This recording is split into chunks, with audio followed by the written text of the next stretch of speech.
Hey guys, I just made a quick summary of part 1 and part 2, and I hope this helped you for your test preparation. However, I also advise you guys to still read through the textbook, read through the slides, read through and do your tutorials, do the class activities, and just watch other recommended videos. Like you've seen posted great videos on SkillSpark with the test scope, as well as I've seen on Learn that they point you to specific YouTube videos to explain you certain of the concepts. So have a look at that and make sure to do the worksheet for part 1 and part 2. All right, let's get into it. Honestly, this just before I start sharing the rest of the slides, this video is going to be short and brief, but when you guys go through it, you can pause and you can have a look at all of the slides. And yeah, I hope it helps you. So let's get into it. So yeah, on the top you can see I have the chapter and the title for each slide, and so if you want to go back and reference it with your textbook or the slides, whatever it is, you can do that. And you'll also find that I've highlighted certain words which I think is important, as it gives you a good understanding of the concepts that's been illustrated to us in these sections. Apart from that, the things that I have highlighted and I have made in bold is important, because most of which will most likely come out in our test. I know definitions are important, doing your calculations, just understanding the way the concepts works. All right, so let's get into it. So you can see with our first slide here, it's dealing with economic inequality, and it's telling you about money income, market income, and it tells you that wealth is a stock of assets, income is the flow of earnings that results from the stock of wealth. So we see that wealth is actually shares and bonds and businesses. It's an actual asset, whereas income is the money that comes out of it. Okay, so it tells you in the bottom that the Lorenz curve is the cumulative percentage of your income against the cumulative percentage of households. All right, it graphs your percentage of income against the percentage of households. All right, let's move on. So it tells you here the Gini coefficient is based on the Lorenz curve and equals the ratio of the area between the line of equality and the Lorenz curve to the entire area beneath the line of equality. And with the last two sentences, it says, if income is distributed equally, the Lorenz curve is the same as the line of equality, and your Gini coefficient would be 0. How is that so? It's because the Gini coefficient, remember, it's based on the Lorenz curve, and the Lorenz curve is a picture of income and households. All right, it's showing you how much of income each household has. So it's telling you here that if each household has the same amount of income, your Gini coefficient is 0, because there's nothing to differentiate by. And you can see with the last sentence, it says if one person has all the income and everyone else has none, the Gini coefficient is 1. And I mean, that's pretty simple, because think about it, all of the households, like just think about the world in general, right? From the whole world,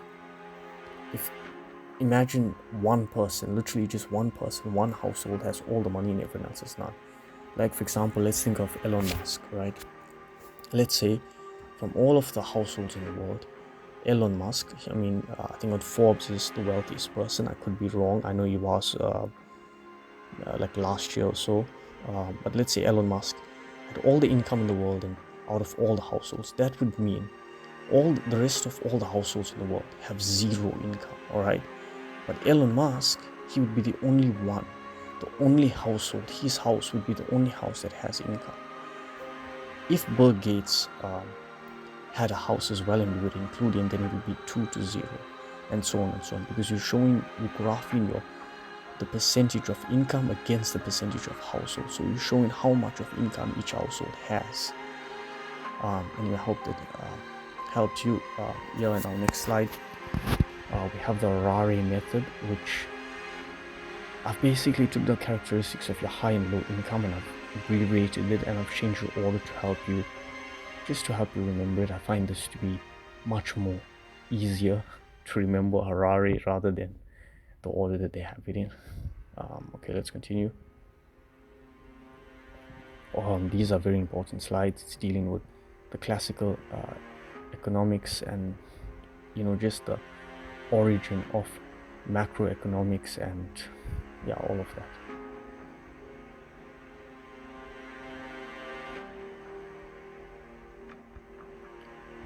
And we're dealing with your real GDP, and you can see I've highlighted economic growth, I've highlighted real gross domestic product. So it's things just to keep notes of, and to know that, hey, I've got to know the definition of this, so I've got to understand this concept, because this is what you may be tested on the test on Friday. And so we can see here, for example, it says a business cycle is the periodic but irregular up and down movement in production. And the key here is, what is a business cycle? It's the movement in production. All right. Yes, it talks about it does fluctuate around the real GDP and potential GDP. But what is a business cycle? It is the movement in production. All right. You can tell by the definition. It's telling you it's a periodic but irregular up and down movement. It's describing what the movement, particularly its movement in production. All right. And so it says here, when your GDP goes down, when your real GDP is less than your potential GDP, resources are underused. When your real GDP is greater than potential GDP, resources are overused. Okay.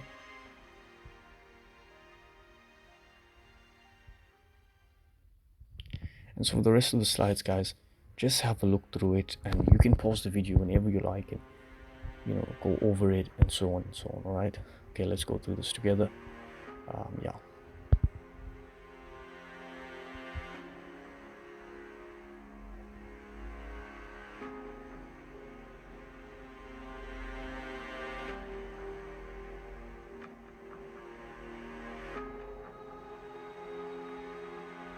This is a very important concept here, which is your definition of your GDP, and this will definitely be in test 100%.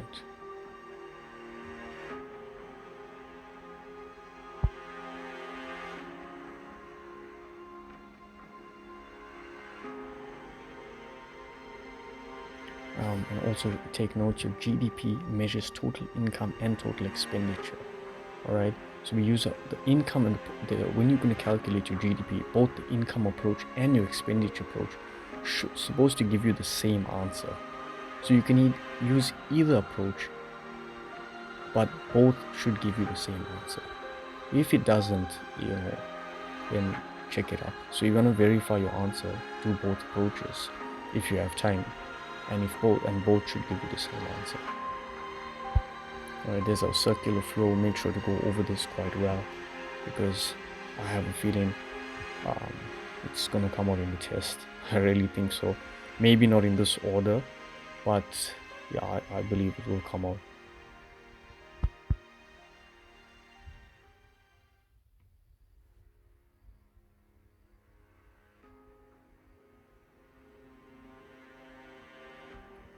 Okay, you'll see here from this slide, I've highlighted, I've made a method called this method of Gubna. And so it says here that gross is the amount before subtracting depreciation of capital, and net is after subtracting depreciation of capital. So as you can see, I have here GB, which is gross before, and NA for net after. So before, gross is before subtracting your capital, and net is after you subtract your capital. Okay.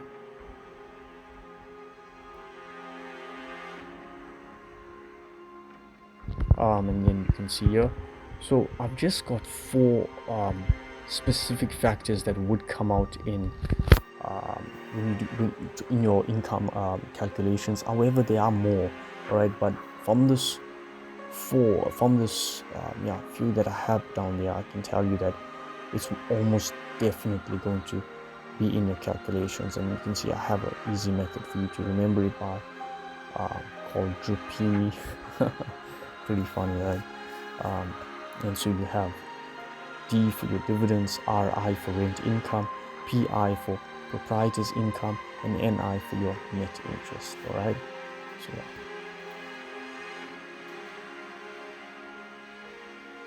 And just take note of even an indirect tax, because in indirect tax, like, let's think about the income approach for a moment. In indirect tax, what is tax? Tax is the income of a government. So when we calculating the certain calculations in your income approach, you would include in an indirect tax because it's the income of a government. You think about it, when the government, that's the money that the government is receiving. All right. So you think about a government surplus, and the government receives more income, more taxes than it spends, and you think about your government deficit when it doesn't collect more but it spends, when its income expands. In this case, it's an indirect tax. They're receiving income. You are the consumer. When you buy goods, you are paying the government. Okay.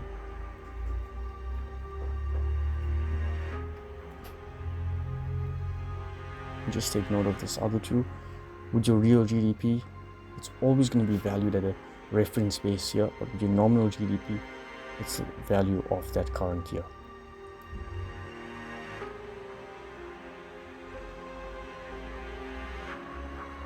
All right. So this is an interesting point here with the EPRT. All right. For every expansion would lead to a peak, and every peak would lead to a recession, and every recession leads to a trough, and the cycle repeats.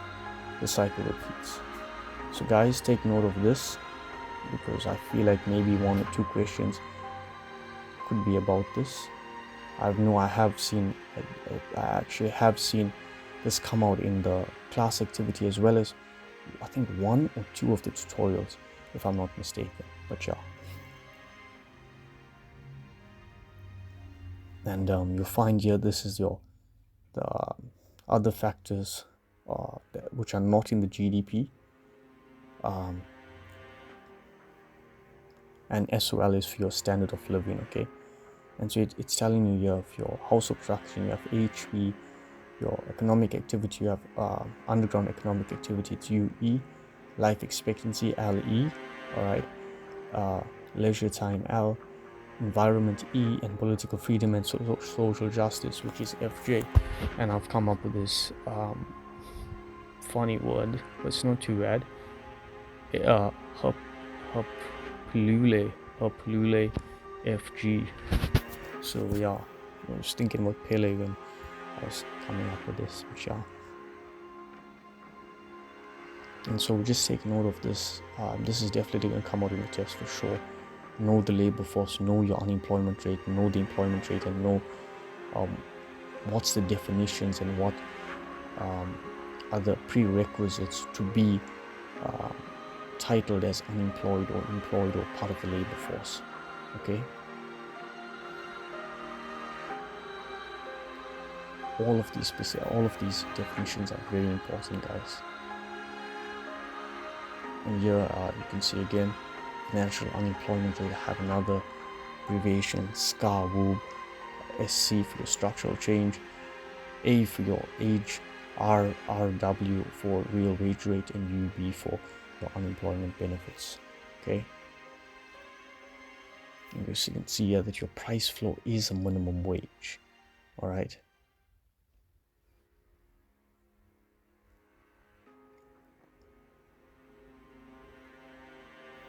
Just to go back to that slide just for a moment, you can tell here that all other factors of production are fixed. Labor is your only variable that is not fixed. Okay. All right, awesome. Notice this: if there's a shortage in labor, your wage rate will rise to eliminate it. If there's a surplus in labor, your real wage rate falls to eliminate it. Okay.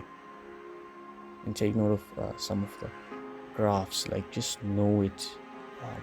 Just like, I don't know, make small notes of it to know, like, okay, how does this graph work? Which direction does it go?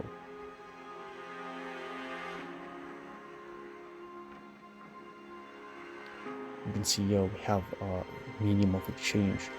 Money is not a commodity, but it's accepted as a means of payment. And you can see we deal with inflation and says that inflation lowers the value of money and other commodities. So for example, you have Bitcoin here. When inflation happens, guess what? Your Bitcoin value goes down. This is another important part. Your M1, M2 and M3 definitions are very important, and I'm almost certain that it will come out in the test as well.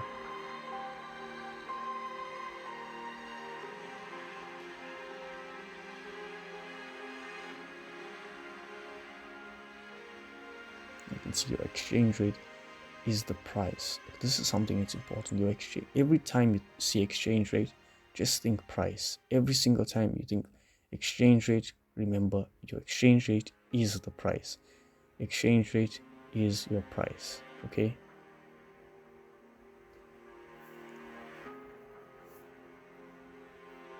Again, learn your supply and your demand, because remember your foreign exchange market is a competitive market, meaning supply and demand will determine your exchange rate and so on and so on. The supply and demand will determine equilibrium. Yeah.